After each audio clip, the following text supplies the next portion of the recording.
السلام علیکم، S M news کے ساتھ میں ہوں مقدر رضا۔ ایس ایم نیوز اسٹوڈیو میں خوش آمدید۔ خبروں کا سلسلہ بڑھاتے ہوئے خبر شامل کرتے ہیں ننکانہ صاحب سے۔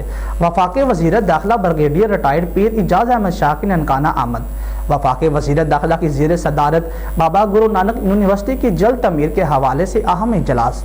مزید تفصیلات بتا رہے ہیں ایس ایم نیوز کے نمائندے محمد اجمل۔ جی اجمل، آگاہ کیجیے گا اس حوالے سے۔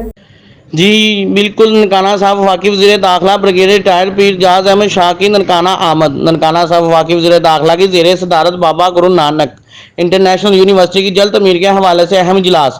اجلاس میں vice chancellor university deputy commissioner Raja Mansoor Ahmed, D P O Suleman Khariq, A D C R G finance اور دیگر افسران کی شرکت۔ ننکانہ صاحب پی ٹی آئی کے دور حکومت میں یونیورسٹی کو فنکشنل کیا جائے گا۔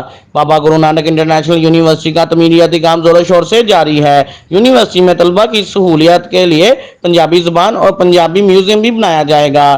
ننکانہ صاحب وفاقی وزیر داخلہ پیر اجلاس احمد شاہ نے کڈنی سینٹر کے نئے یونٹ کا افتتاح کیا۔ نور فاؤنڈیشن کے تعاون سے ڈی ایچ کیو اسپتال میں 6 نئی مشینیں لگائی گئی ہیں۔ ضلع بھر کی عوام کو صحت کی بنیادی سہولیات کی فراہمی موجودہ حکومت کی اولین ترجیح ہے۔ عوام کو صحت کی بہترین سہولیات مہیا کر کے ہی جنت کے حقدار بن سکتے ہیں۔ ننکانہ صاحب وفاقی وزیر داخلہ کی میڈیا نمائندوں سے خصوصی گفتگو۔ سیاستدانوں کا مقابلہ اچھے اور نیک کاموں میں ہونا چاہیے۔ نواز شریف نے لندن میں علاج تو دور بخار بھی چیک نہیں کروایا۔ نواز شریف بالکل ٹھیک ہیں، انہیں واپس آ جانا چاہیے۔ انسانی اخلاقیات کی وجہ سے کورٹ نے جانے کی اجازت دی ہے۔ ننکانہ صاحب اداروں کو چاہیے تھا کہ مزار قائد پر نعرہ مارنے والوں کو ادھر ہی پکڑا جاتا۔ جی بہت شکریہ اجمل، تفصیلات سے آگاہ کرنے کے لیے۔